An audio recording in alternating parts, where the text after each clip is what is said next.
观众朋友你好，我是吴国正，欢迎收看今日新历2月24公视台去台一报新闻。咱赶紧来关心上要紧的几项新闻事件。台湾国家2个诊断确定得着武汉肺炎的患者，是一对近来拢无出国的病囝。28个患者徛家的关系也已经拢发布了。昨中央国家主席习近平承认讲，武汉肺炎确实是中华人民共和国建国到今上届大的危机。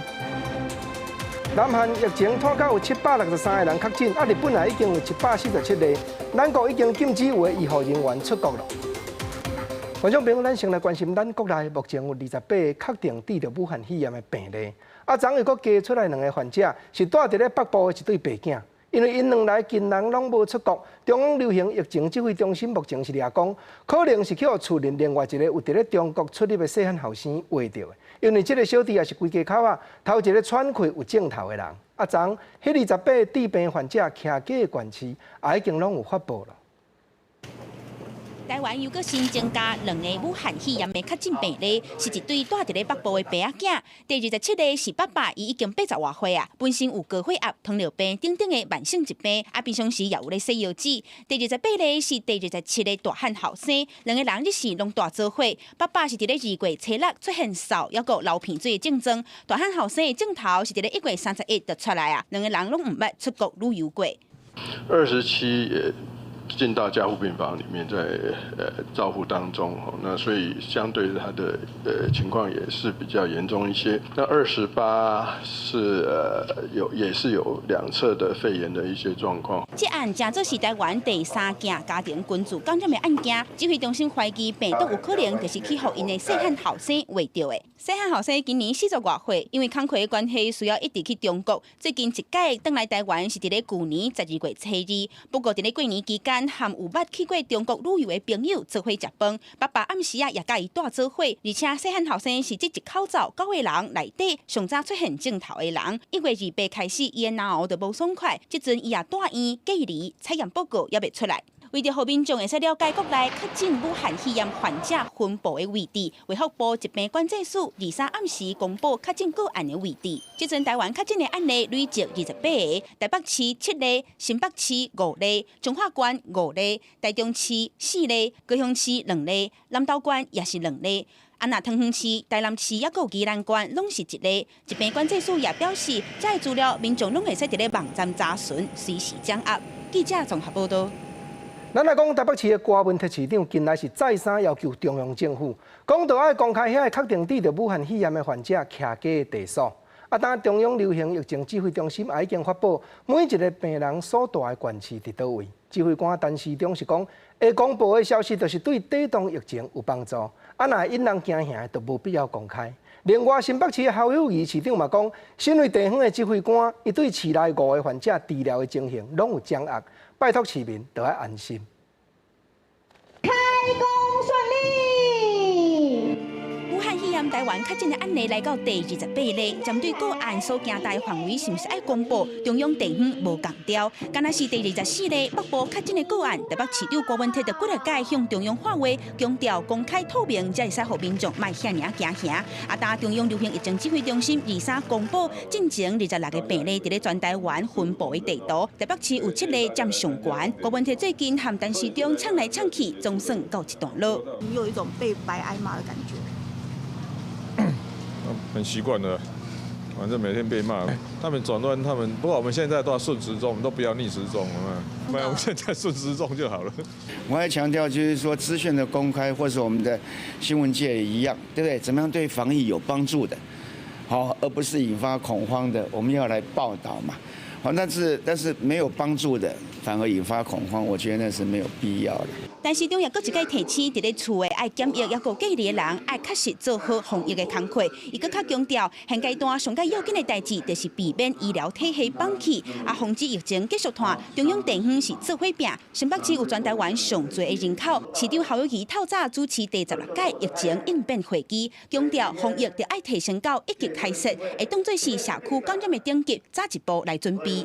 我也会同时要求卫生局、消防局、民政局、环保局、社会局，同时做好一个真的社区感染的整个情形来临的时候，我们如何来做好事前的预防，在事中的处置，事后的防疫的一个社区感染的防疫演练。侯友宜也表示，正做地方的指挥官，伊对这阵新北市5个确诊个案的接触史、居家隔离，也有就业状况，拢非常了解，强调会甲家己分内工作做好，请市民安心。记者阿敏金电视陈信良综合报道。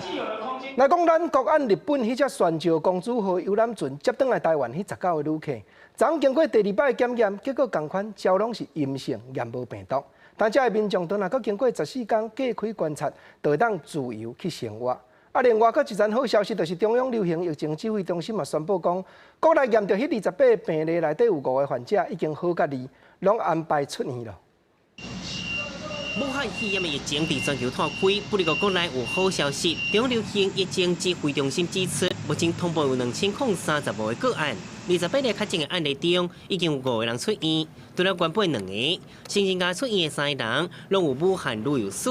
一个男台商，一个女台商，其他个案继续待院隔离。国内目前已确诊28例的严重特殊传染性肺炎的确诊病例，那目前已经有5例出院，除了先前已经知道的案1、案10之外，那最近出院的3例分别是案5、案4跟案12。中央流行疫情指挥中心23日宣布，船礁公主号19个台湾旅客2摆检验结果拢是阴性。23暗时7点半，派游览车加救护车到北部3间病院，邀请防护衫的驾驶加医护人员，将因送去北部检验所隔离14天。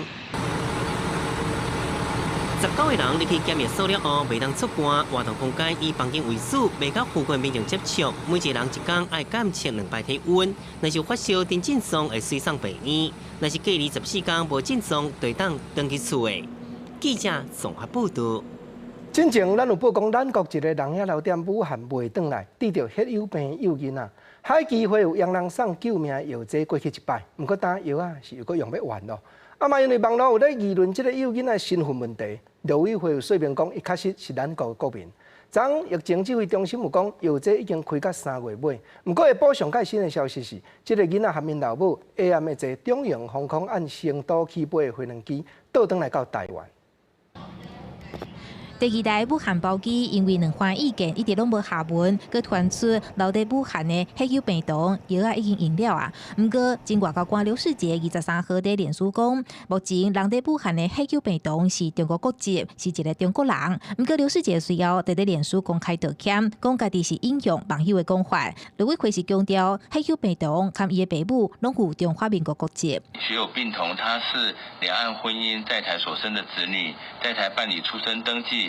领有台湾身份证，具有中华民国国籍。邱垂正强调，病童的老母原本是中国大陆人士，跟病童的爸爸台湾人结婚，来台湾依照规定听书登记，取得台湾的身份证已经真侪档。对血友病童的药剂用完，中央流行疫情指挥中心指挥官陈时中就表示，20号已经开出第2批试剂用药，会当用到3月28号。不过欧巴金门大商协会会长简俊南就讲，唔是药啊，刚有开出来问题，是第2批药啊，今摆拢还未送到武汉，嘛无送药啊的方案。3、4天前，海基会有通知说有这个药，但是呢，我们都还没有排好那个药要怎么进来的方案。但是呢，药的确是开到3月28号的药，但是呢，并没有到达患者的这个手边啊。所以药开出来跟药有没有到达患者手边，能不能施打，这是2回事。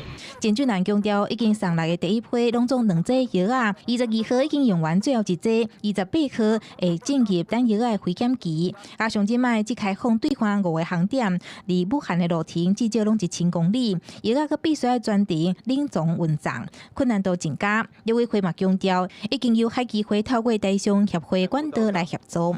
记者综合报道。咱来讲，昨中国国家主席习近平用电脑的镜头含因中央政府的各部门，做伙开一遍大规模的会议。伊也承认讲，武汉肺炎确实是中华人民共和国建国到今上介大的危机。佮指示就要分地区、分勘站，一位一位的工厂赶紧佮再震动，通减少病症对经济的损害。美国的川普总统是讲，伊相信习近平当伫咧拍拼解决这阵问题。中国央视新闻联播报道，中国国家主席习近平23召集高层开会，真罕至快带领7常委召开大规模的实施会议，包括中央甲国家机关各部门、解放军等等的单位拢全部出席，总共有17万人参加，由国务院总理李克强来主持。习近平是发表长篇演讲，伊伫咧会中承认讲，武汉肺炎是自从中共1949年以来上严重的公卫危机。伊讲这是一届危机，嘛是一个重大考验，强调讲家己的亲身部署指挥防疫工作。习近平强调，新冠肺炎疫情发生后，党中央高度重视，迅速作出部署，全面加强对疫情防控的集中统一领导，要求各级党委和政府及有关部门把人民群众生命安全和身体健康放在第一位。采取切实有效措施，坚决遏制疫情蔓延势头。不过，坐伫台顶的包括习近平甲常委拢无挂嘴案。习近平强调讲，必须要甲乌北甲武汉的防疫战做好，预防疫情扩散。特别强调北京的防疫工作，和外界媒体要讲，北京的疫情敢是已经完全失去控制。习近平嘛讲到，会坚持保护未来发生系统性的金融风险的底线，提出落实全国分区分级精准复工复产，减少疫情对经济影响。就算讲疫情还阁伫咧爆发期，中国政府也是要求企业要赶紧复工。武汉肺炎的疫情传到全世界，各界批评中国的资讯无够通光，防疫动作真慢。毋过，世界卫生组织秘书长谭德赛、美国总统川普真侪届俄罗习近平对武汉肺炎的领导处理能力。He's working very, very hard. I spoke to him. President Xi loves his country. He's working very hard to solve the problem, and he will solve the problem.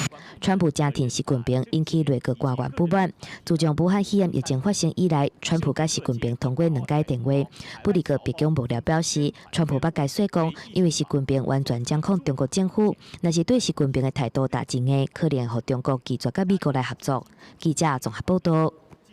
观众朋友，全世界诊断确定得着武汉肺炎的病例已经超过77000个患者。咱来看上届新统计人数。中国确定的病例有77150个，目前死亡的人数是2592个。昨台湾阁增加2个确诊的病例，目前是28个患者，香港是74个。日本方面宣召公主号船顶有691个病例，日本国内是147个病例。韩国疫情嘛拖甲真严重，目前已经有763个人确诊。伊朗这个目前是增加到43个病例，新加坡这边是89例，泰国35例，马来西亚是22个病例。欧美国家是意大利，目前疫情上界严重，已经有157例，美国嘛增加到35例，英国是13个病例。咱看到南韩这边早起佫增加161个病例，死亡患者嘛增加到7个，尤其致病的人有458个，拢和大邱市的新天地耶稣会这间礼拜堂有牵连。昨南韩的政府嘛将防疫的警戒提高到上严重的第1级。日本昨是佫新增加12宗病例，首相安倍晋三嘛讲，医疗系统都要先传好，应付大批的患者万不利增加出来的时阵。连续几天武汉肺炎确诊病例数拢破百的南韩，24早起个新增加161例，累计确诊的病例数到763例，有7人死亡。第7例死亡患者甲第6例共款来自庆尚北道、青岛、台南病院。南韩政府这就是表示，因为武汉肺炎死亡的病患先火化了后，各地松，以降低传染的风险。另外，南韩4大军种也陆续传出确诊病例，目前已经有7700名军人被隔离。Also, Seoul's defense ministry said Monday 4 more soldiers were confirmed, raising the cases among the South Korean military to 11. 新增加病例大部分依然来自疫情重灾区大邱市，目前已经有458例，甲新天地耶稣会大区教会有关系。被外界看作是疫情源头，新天地教会23发声明发冤枉，讲信徒才是上大受害者。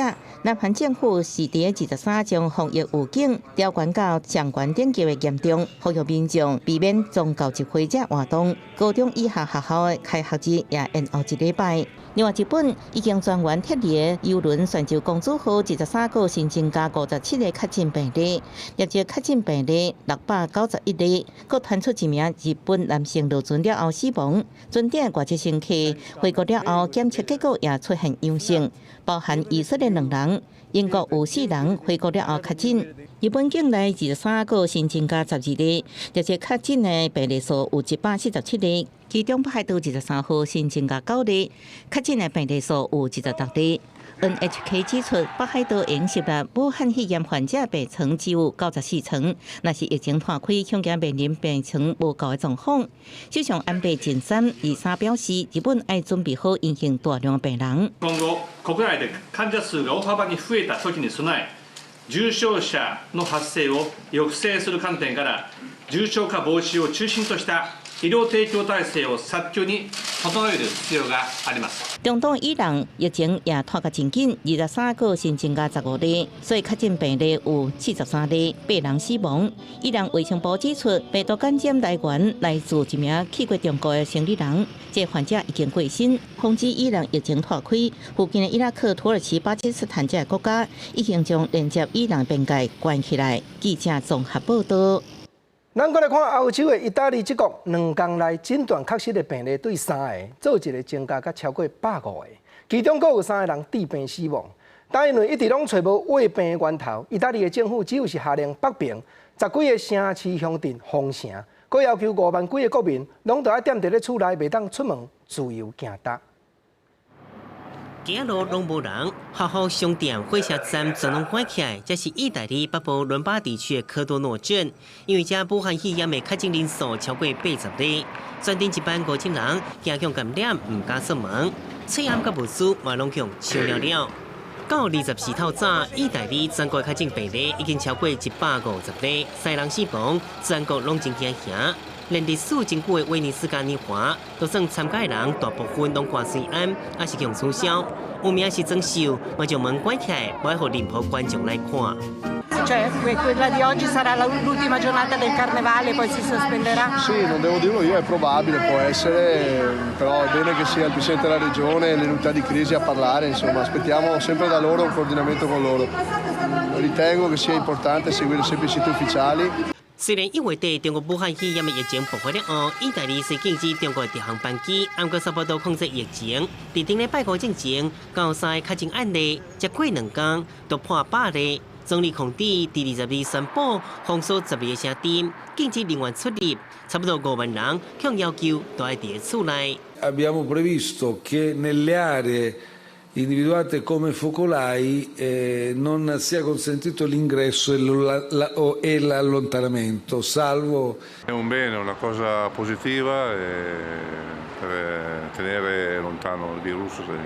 意大利头一个病例是一个38岁男子，伊甲去过中国朋友见面了后就破病，后来伊过去病院看一个77岁妇人党，官方证实妇人党是伫厝内检验武汉肺炎的病毒是阳性。另外一个死亡的是78岁老大人，伊12个亲人嘛全部共感染。第3个死者则是一个有感情的老妇人人，意大利一直找无感染源，该党暂时封锁北部的东灾区。米兰各学校嘛宣布暂时停课，到3月初看情况才开学。记者综合报道。咱来讲，为着要抵挡武汉肺炎疫情的变化，中央流行疫情指挥中心宣布讲，国内暂时约束踮伫咧大细间病院服务的医护人员出国。若诊所上班的是也无要禁止，总是有出国的先生人甲护理人员，转来嘛就要自主管理健康14天。这件代志明仔载会汇集病院的代表来研究详细。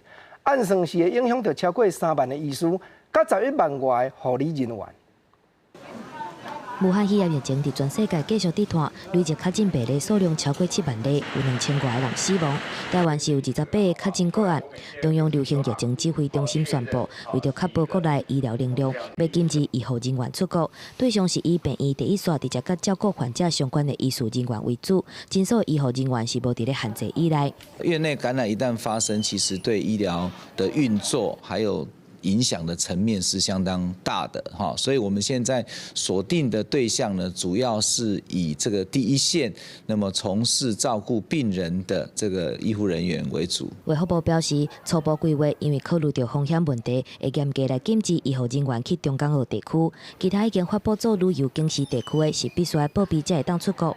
譬如讲重要会议、公务或者是特殊原因需要等等，除了需要经过病院收到的同意以外，医护人员等来国内了后，嘛应该落实自主健康管理14天，而且伫咧这段时间以内，袂当来做第一线的医疗照护工作，以免发生医来感染。非疫区的，像是美国这个地方，大家4月到10月很多的会议，像是每个科都有，很多都是在已经预定计划了，报了名，甚至旅费都给了，怎么样补偿没有办法去的人？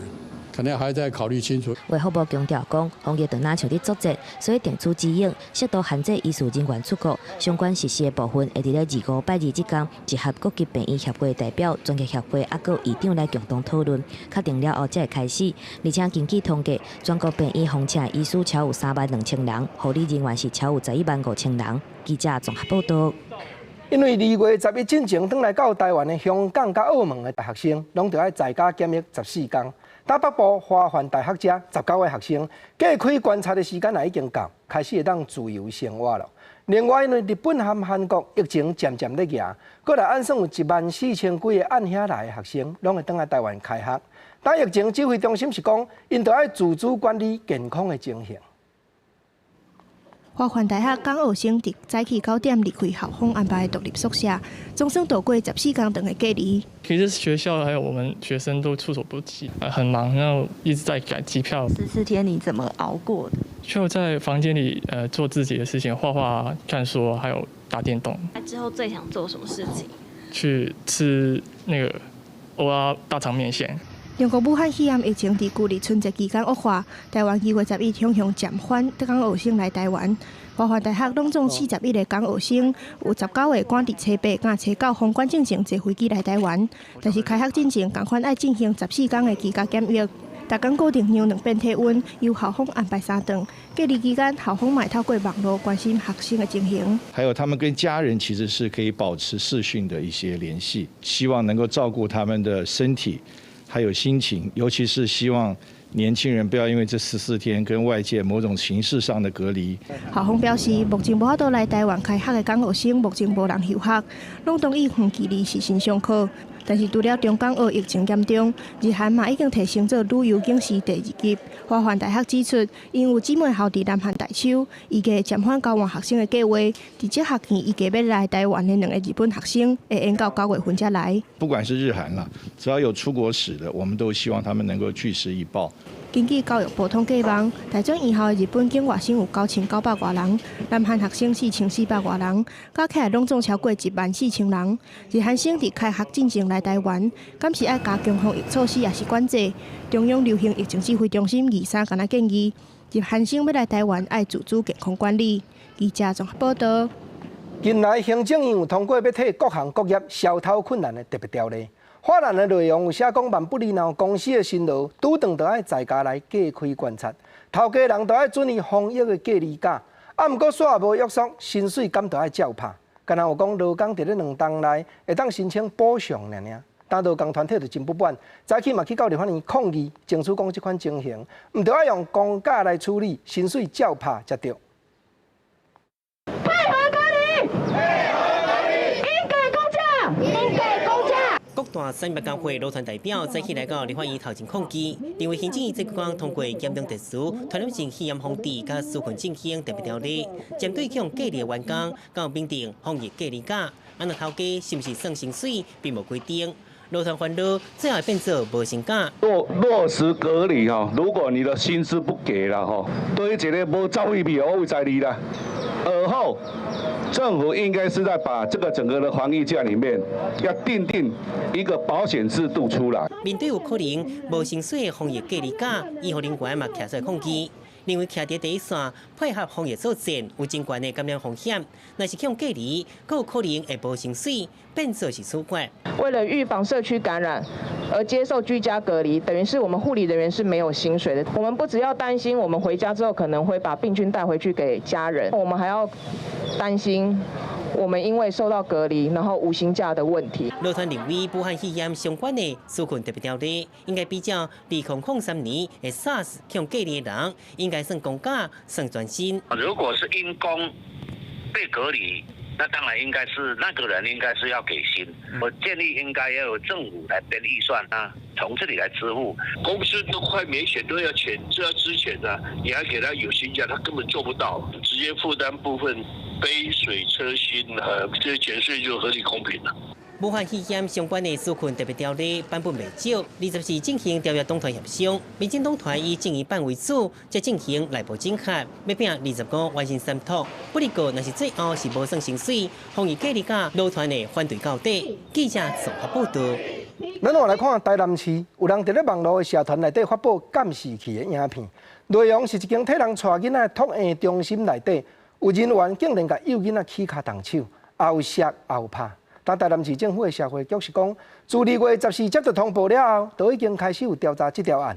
目前动手拍人的人员已经离职，未阁去直接到幼囡仔了。画面会当看到细丽的年某头前坐一个囡仔，囡仔喙暗敢若无挂好，这个年某就起骹动手，毋若共拍。另外一段监视器的画面，伊嘛甲囡仔用摔的。这几段画面23伫咧网络社团顶悬咧流传，看到的人是真生气。24透早嘛有民众走去这间托婴中心，想要了解状况甲退钱。社团有 PO 这些东西，对啊，因为我之前我就有发现我们家小朋友耳朵疑似有出血点淤青的状况了，对啊，所以我想要厘清一下这事情，这家长也不知道怎么办啊，因为其实每个家长都很辛苦，上班的时候当然是会担心自己小孩有没有受到好的照顾嘛。针对这点，台南市社会局表示，2月14接到报案了后，就随派社工进行调查。根据调查的结果，姓李的年某已经伫2月18离职，另外一个工作人员嘛暂停照顾囡仔的工课。当然就是有不适当的那个一个作为啦，对啊，是，所以我们才有请他就是先离职的动作这样子。然后我们2月17号呢就启动这个调查。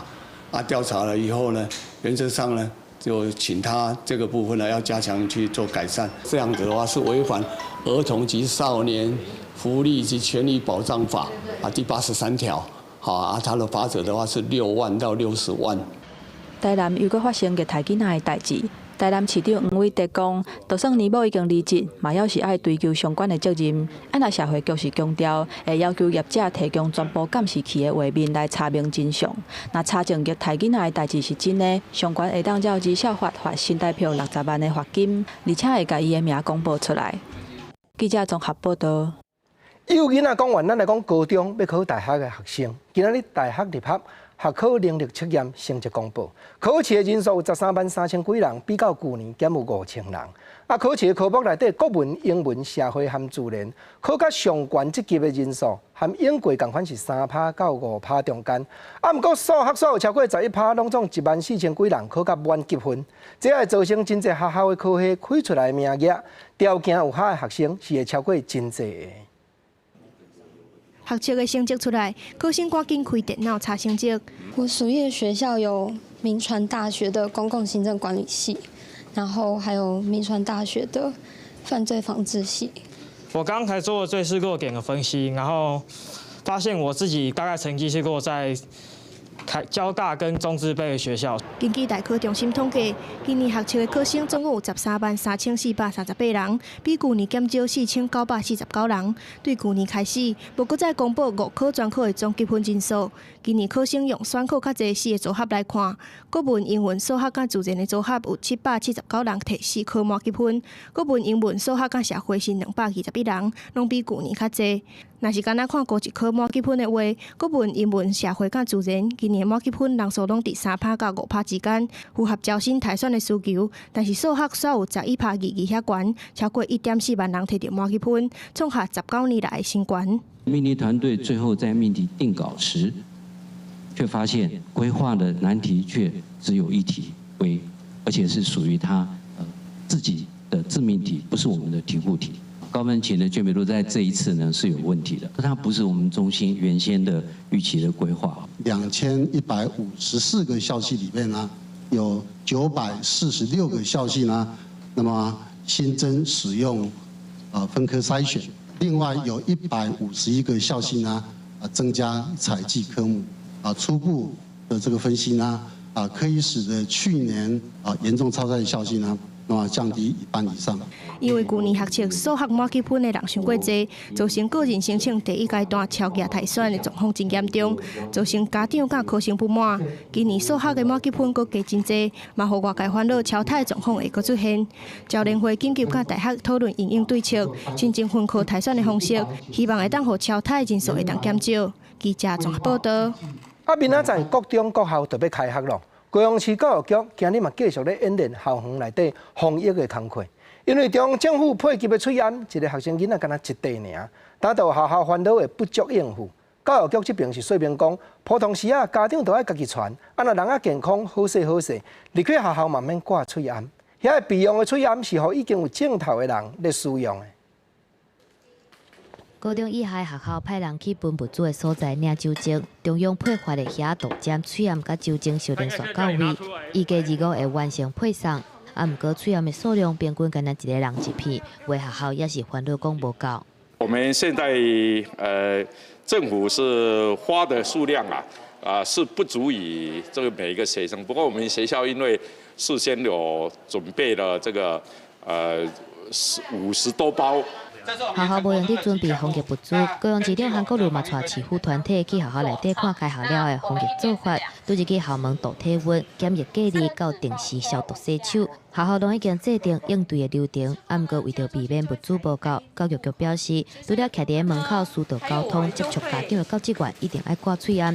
老师甲学生入学校了会当免挂，备用的喙安有必要时阵才会当使用。戴口罩的时机只是针对有咳嗽、有发烧、身体不适的，或者是不特定对象的人进入校园要戴口罩，其他的都不用戴口罩。教育局也是呼吁家长爱替囡仔准备喙安，出门之前嘛要先甲囡仔量体温，发烧就莫去学校。不过学生数量较侪学校，为着避免一个量体温爱用真侪时间，教育局嘛呼吁赶紧来到红外线体温监测器。记者综合报道。今日早起，台湾大学公共卫生学院搁再提醒讲，武汉肺炎大摊开，恐惊是无法度闪得过。这个学者嘛建议政府一定都要管制大型的集会活动，甲国民去到病症长咧团的国家旅行这2件代志。另外因为厝内的人烧胃病比例是要甲流行性感冒的6倍，伊嘛提醒民众，厝内若有人开始产生轻症的，都要提高警觉咯。台湾附近的国家，日本甲韩国的病例快速增加。若是中国伫咧复工了后，外界预计讲可能阁有第2波的疫情高峰。台湾目前的旅客量是过去 SARS 时阵的2倍至3倍，破断大流行的时期是愈来愈接近。建议台湾对旅游阁有一回爱提高管制。我们必须有所作为，有的是禁止这样的集会，有的是你如果要继续有这样子的集会，那你必须有一些公共卫生的手段来保证不会产生聚集性的这个传染。针对台湾最近确诊的案例，学者用模拟数据来分析指出，武汉肺炎伫咧家庭内传染的几率是 46.2%， 也就是讲伫咧密集空间以内，其他的人去互感染的几率是 46.2%， 是流感8%的6倍。佮加上这个病毒有无症状甲轻症感染的趋势，一般民众一定爱落实加护风险。无症状也可能会有传播的风险。那在它出现轻症的时候，譬如说只是轻微的咳嗽、打喷嚏的时候，家人就要有警觉性。学者表示，分析目前国内确诊的个案，平均待的日子是18天，比 SARS 的11.1天加超7天。问比台湾人真正发生武汉肺炎大流行，对医护量能是真大的考验。体检甲带院的压力会真沉重，政府必须要提早做准备。记者综合报道。来讲，花莲的资济病院，为着要让人已经咧发烧的患者去到病院，也会当好好来接受检查。但是伫咧急诊室外口设出一间负压力检查病症的房间，一切检验的过程拢会当避免互相感染。尤其资济病院嘛，搁设一撮药来素的车道，就是方便提药单去领药的患者，出去就毋免搁入去病院甲人排列咯。花莲资济病院急诊室门口一间用阿鲁米合金打造的床房，就是全台第一负压检测室。每次去进前，爱先写相关旅游接触史，然后过到边的电工车做检查，才能进入采检室，和医生隔玻璃，用手笼进行采检。它可以直接隔绝有一个物理性的隔绝病患跟医师。那我们在采检的时候会比较顺利，而且比较容易采集到比较准确的检体，这样。另外，主治病院也有药来素车道，和自费甲领处方签患者用免到病院领药啊。透过网络预约，院方会伫领药前一天发简讯通知，开放时间是礼拜一到礼拜五早起10点到中昼1点。网络预约成功之后呢，他就可以不用进到医院，就可以直接在户外领到药，那又可以提供他这个慢性病所需要的药，而且又不需要进到医院这个有降低这个感染的风险，可以避免进到院内，我觉得这是最大的一个好处。再来就是，也可以省去蛮多的时间。花莲其他大病院，属于花莲病院甲国军病院，是表示因为人力关系甲病人无济，拢维持原本领药的模式，无提供药来素车道。记者综合报道。今年在台中市举办的台湾灯会，昨已经落幕。虽然有武汉肺炎的疫情的影响，不过嘛，同款有上千万人去到地参观。是讲灯会结束了后，翕拍今年的主灯要何去何从。交通部观光局是表示讲，本地的计划要伫咧原地保留。不过台中市观光旅游局烦恼讲，未来保养甲修理，恐惊拢是一条袂细条的开销。2020台湾灯会主灯新生守护工之树，是关度超过15公尺的大树桩的意象，用原木插棒结合钢材，22条主结构向定台湾22个县市。还有代表368个乡镇区里的造型花灯，2359片新型绿色的叶仔，向定台湾全体人民。即马灯会结束，主灯要刷起到中央甲地方的意见不同。台中市管理局烦恼讲，后手维修保养有困难。这主灯本身的材质是不是能够耐久？毕竟市府假如说是要编列预算来养护，跟开放外面的单位来养护的话呢，其实我们会做一个综合评估啦。台中市管理局指出，灯会23才打结束，现地保留或者是企业任用拢是方案之一。毋过主灯的材质保养甲修理拢无简单，还有后里地区风真大的问题。演过台中市承办的台湾灯会，主灯要长期保存拢有困难。财政其实状况是蛮困窘的哈，所以我们会希望说能够以市民最大的利益为优先考量，来进行这个主灯目前的这个未来的规划。对这个代志，交通部管局就是回应讲，在咧灯会筹备的时阵，就已经有原地保留的共识。由台中市政府它原地典藏的一个方向来做规划，那在相关的会议上也都有跟市政府这边做过一个充分的沟通跟讨论，然后他们在相关的会议上面也都有做认同哦。2003年台湾灯会伫咧台中，主灯是钢材结营空态，目前保留伫咧台中公园。其他的主灯是开放灯重了，无人任用抓来拆掉。台中市管理局表示，未来会甲交通部管区局来沟通协商，找出上好的方案。记者综合报道。台中公园咱来讲分林，虽然按算过一个月，蒜头分林者拢会使收了。不过有真侪乡镇农民拢反映讲，蒜头丛的叶仔反黄，蒜头瓣嘛拢求水，真细粒。经过县府农业处邀请台南农改厂的专家来勘查，认定讲这是寒冷气候无够寒来所致。按算分林县内蒜头的产量，今年会减2-3成去。透早分林农民来蒜头产春时，因为过个月，蒜头准备进入采收期，但是有分林农民就讲，今年亲像受到气候暖冬的影响，蒜头的叶仔拢黄去。农民讲，蒜后的生长和蒜头有嫩去的现象，烦恼未来的收成会减少。一个那一个像20几粒啦，差不多20几粒。以往进前唔捌发生这款代志。气候异常的关系，染到黄病所以在生长的时阵伊就拢唔大起来这个今年产量会少，是因为这个伊这量减济。云林县农业处就讲，云林县蒜头的产量占全台湾的9成，但是对2月初开始，有乡镇民反映蒜球较细粒，而且出现叶仔黄去的问题。县府派员勘查了后，佮邀请台南农改场的专家勘查，预计整体产量会减少3成。适合蒜头生长的环境是 pH 6到7，再加上我们种植的时间刚好气候异常的变化又变得比较热，所以我们今年的蒜头的产量有明显的受到影响。那还有一个就是说，今年除了气候之外呢，因为我们外在的环境就是土壤跟水质部分也有影响到，所以导致我们今年产量减产大概3成的左右。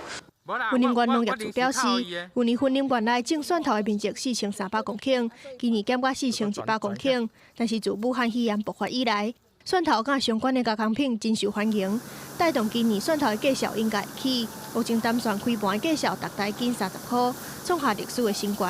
蒜头减产，敢会互蒜头的价销搁起？爱搁等采收期了后才搁观察。记者综合报道。是讲当咧烦恼的，毋那是分林的农民。4冬前，台东县因为风台，一寡老叶啊含石徛树拢现倒，农民才换种新品种的山啊。谁知影讲今年未开春就有寒流，顶礼拜雨搁落日，有真侪山啊会结籽煞袂调果。按算通台东县有超过200架栋的山啊园，拢有这款情形。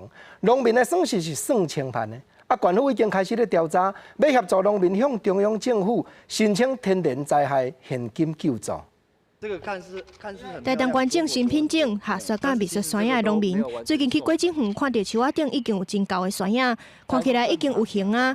但是实际上却是空心的，近10公顷有9成以上拢无法度采收。它这假性结果就是开花的时候就觉得还不错，可是它着果之后就都很小粒，对，没有完全授粉。台东县农业处调查，会造成这种情形，是因为春节进前山野花咧开的时阵，小连续拄到寒流甲落雨，毋那花去互拍掉，主要授粉的媒介日头雨神嘛，因为低温无出来授粉，造成结果无完全。全台东拢总有200多公顷的下雪甲蜜雪品种的山野农，拢有同款的情形。县府其实去果井园内底勘查受灾的情形，初步认定已经达到自然灾害现金救助标准，要甲中央争取救助。必须要你们的这个数据，我们才有办法呈报到中央来去争取我们的天然灾害救助。希望能够让我们的农民在一整年的辛苦之后呢，能够得到一个应该有的他的一个补偿。下雪甲蜜雪山野是台东县伫4年前尼泊特洪灾了后，辅导老朽甲石徛农民改种的，口感甲甜度拢真受欢迎。去年10公斤各有200块的原价，但是今年拄到旱害损失严重，农民希望政府会当斗3工。记者综合报道。咱换来讲一个伫法国生活，专门咧画红仔图啊，就是网画的台湾艺术家林丽晶小姐。过去有一本作品叫做《我的青春，我的福摩萨》，都已经真出名。啊，近来又搁发表一本新册，是将家己去到台东原住民的部落住3个月，眼内所看到的一点一滴拢画出来，就是望要甲台湾的故事讲互全世界了解。出版过《我的青春，我的福摩萨》的女法漫画作家林丽晶，即摆摕到法国出版社、甲法国国家图书馆、甲侪单位赞助，伫台东的多兰部落驻村3个月。要甲台东人反对核能废料、甲美丽湾大饭店不当开发的代志，画做漫画伫法国出版，互世界会当看到台湾人守护环境的故事。林丽晶伫屏东的庄卡大汉，厝内讲的语言是台语，阿嬷定听的歌曲是日本歌。不过学校的老师却一直讲，台语是无够水准的方言，伊爱练讲中国话的时阵，拢无台语的口音才会使。上好是互人当作外省囡仔。迄时阵是，其实我先是我咧读新兴国中的时阵，学校老师嘛拢同我讲华语啊，所以讲迄个时代无迄种像即马讲电视的台语台这种可能性。譬如讲，我有朋友啊，可能对屏东来看来澳大利亚来啊遐，当去拢讲华语啊。啊，毋过时阵感觉讲，哎呦，发现讲其实因就有靠迄种正阮下港的口音，所以想讲哎呦，较有这差。当然迄个时阵有真啊感觉讲，大家讲哦，安尼好佳才我先来吼，当然迄个是无正常。心理啊！较特别的是，伊拢用台语来介绍伊的新册。敢若伫咧台东的场，为着要互原住民的朋友听有，用较侪华语。伊认为爱用家己的语言讲家己的故事，延续伊第一本册《我的青春，我的福摩萨》主题，想要甲互中华民国体制挂掉的无语喙齿，定心接转来。台湾的艺术水阁好，国情解说2句互你做参考。解说，解文说字。实在讲，全世界南北二路无论倒一个国家，台湾人去遐发展的拢真济。咱嘛看到讲，有个遮尔少年的画漫画艺术家去到法国，竟然有法度安尼画出英国伫台湾生活的一点一滴。这近来伊也是真出名。总是国情今日要和所有朋友开讲几句啊，讲到人出外去到他乡外里的俗语。头一句咱来讲，在家日日好，出外条条难。实在这样样，人若去到他乡，万项都要重新拍起。毋则即句话吼，永早有几多种讲法。俗语也有人讲，在家日日安，出外条条难。流行歌嘛安尼唱。古早也有人讲，出外是半条难，在家是千日好，总是去到天涯遥远的所在，路途坎坷。不过台湾人就是坚强，就是法度赌着意志，为家己，也为着家己的庄头，甚至讲为着家己的国家伫咧拼命声，这就是啥？这就是为着故乡的感情。一点情才一点气，毋则另外人搁一句俗语话，讲做离乡无离乡。有影你甲想，真侪台南人来到台北，已经自少年到大1、20栋啊，讲话嘛是个台南腔，啊，这就是啥？事实这毋是干那腔口尔，在国境仔咧看，这就是人甲人一种乡亲的感情。无离乡，原来对故乡真怀念、真少年，这会鼓舞、会刺激咱家己。搁较认真，搁较拍拼，毋是为着家己一个人尔，更加是为着永过咱庄头做伙大汉，咱的乡亲，为着目睭睨看咱的爸母，毋则这论真讲，就是正叫做台湾人的精神。讲到这，国政也想到以早咱宜兰出名的民主的前辈郭武新先生，伊咧选举的时阵，一句名言。今仔日重新来个体会，虽然讲戒严的时代已经过，毋过这句话正是讲出台湾人的勇气、台湾人的担当、甲台湾人的精神，这句话叫做“旱时毋惊路途难，只求机晓地地摊”。去到倒位，他乡外里安尼伫咧漂流，袂输嘛，敢若旱时路途难共款。毋过台湾囡仔旱时啊，长咱毋惊，只求机晓一地过一地，一直摊落去。这就是正台湾人，无论去到天涯认真拍拼的精神。你讲看有影无？过来。咱话来讲彰化，这原来古迹，彰化原来的古迹鹿港凤山寺，伫咧公元2016年的时阵，不幸去犯着火劫，一寡清朝时代牌匾和庙室顶的高纸红啊，拢烧甲火掉去。买手复原的工程流标2摆，到今年4头才发露出去。按算的运用2500万的预算就去建设，上紧才明年6月就会当完成甲新点点咯。2016年8月20日透早，鹿港凤山寺发生火灾，火势烧解真旺，虽望消防人员全力来抢救，毋过庙内真侪清代插匾、神像，阁有台湾保存年代上久的庙红全部拢去互火烧掉。续发工程旧年招标2届雪龙流标，今年总算顺利发包。损害非常的严重，那咱因为对于伊的这个庙的这个历史文化非常有这个价值，所以呢，咱的积极甲咱的这个文化部阁继续来争取经费，总经费呢是拢总2500万，由咱这个文化部负担75%，1875万。彰化县政府表示，鹿港凤山寺是伫咧西元1822年清道公年间起的，是地方的信仰中心。若是庙寺厝一面顶，阁有2边的庙红作品，是清汉丰年间泉州名士的作品。县政府伫咧2000年指定凤山寺做县级古迹，凤山寺烧掉3年外，即马总算要动工修复。经过3-4年啊，这县长种种的争取哦，是相当会当招标会当得标了，无流标费也变啊，你这个都很信任啊，你会当得标，会当希望最近的时间会当修理完成啊，你这是地方甲国啊上其他的代志啊。当地民众拢希望凤山寺的修复会当尽量维持原本的模样。若是这届修复的总经费2500万，除了文化部补助75%，县政府嘛出资20%500万的部分。凤山寺是家己负担出来的5%经费，预计3月份动工，2021年的6月份就会当完成修复。记者综合报道。咱来讲南投德山社区，为着要学生囡仔伫咧家校的寒假这段期间，嘛有多变化的课程会当学，因就和大学合作。办学生囡仔机器人的营队，教因家己出手制作机器人，新鲜佮趣味，嘛互这个囡仔对科学会较有兴趣。老师真有耐心，一步一步教一寡学生囡仔组电风机器人的原理。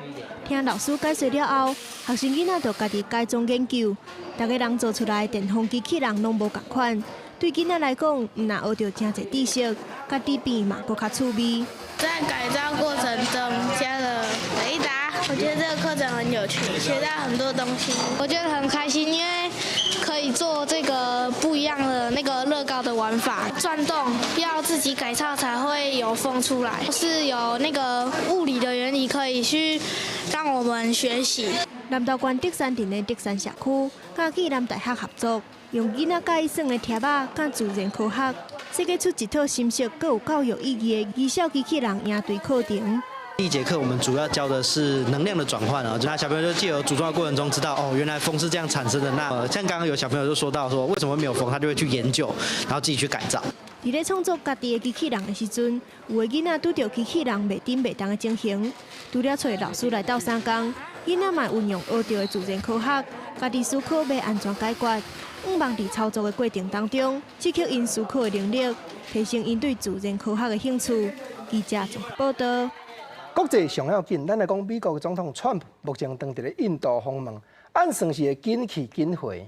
伊一来有要踮首都和印度总理会面，二来嘛去参观真出名的古迹的地点。国际媒体是分析讲，虽然即摆美国和印度要达成贸易协定的机会真有限，不过两国的头人望要互相建立交陪意向，但是真热烈的。You enrich our culture. You uphold our values. You uplift our communities, and you are truly proud to be American, and we are proud to have you as Americans.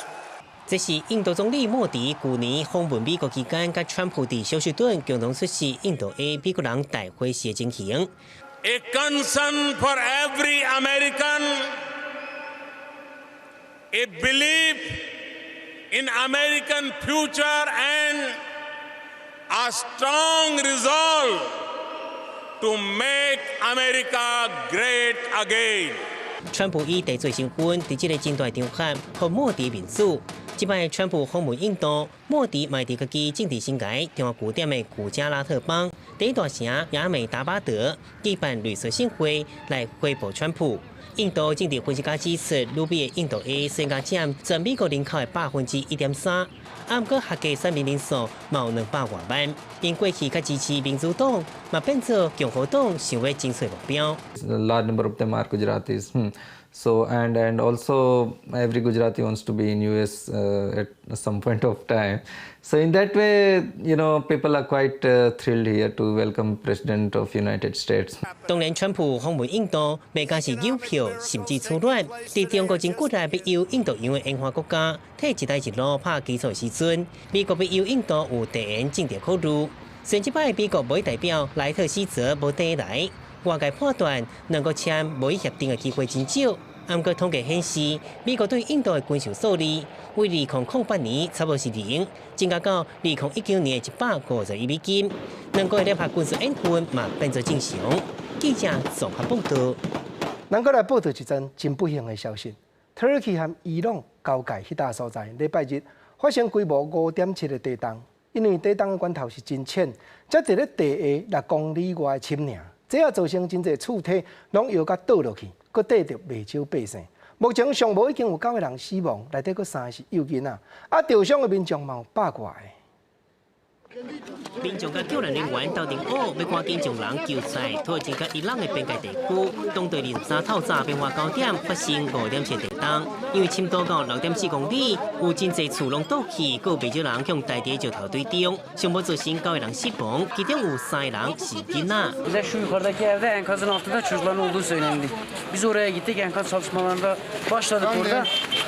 Yani anlatılmaz bir şeydi. Çocuklar vardı altta. Önce çocukların sesi geliyor gibi duyduk. 将救出来囡仔赶紧送去病院，要救人真无简单，爱甲时间比赛以外，该克服无好的天气，发生地震的前仔头落大雪，佮发生真侪余震。当地暗时7点半，又佮发生6.0的地震，嘛是真浅的地震，深度到10公里。土耳其最近定发生地震，顶个月东部地区6.8强烈地震，嘛造成40万人死亡。记者综合报道。观众朋友，今日和明仔台湾西部日间的气温的涨差有较大，大多数的地头拢是侪云好天，敢若东部一寡所在会落淡薄仔雨，西半部有的地区会下蒙雾，影响能见度。观众朋友，咱都要注意。下半部天气变化啥款？咱来看各县市详细的资料。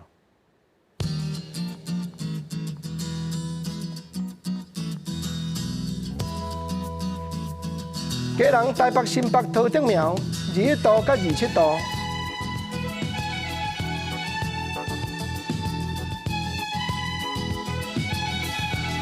台中彰化分林南投嘉义22度到27度。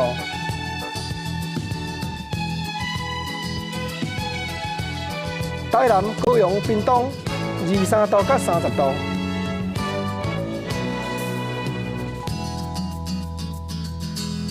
宜兰花莲台东22度到26度。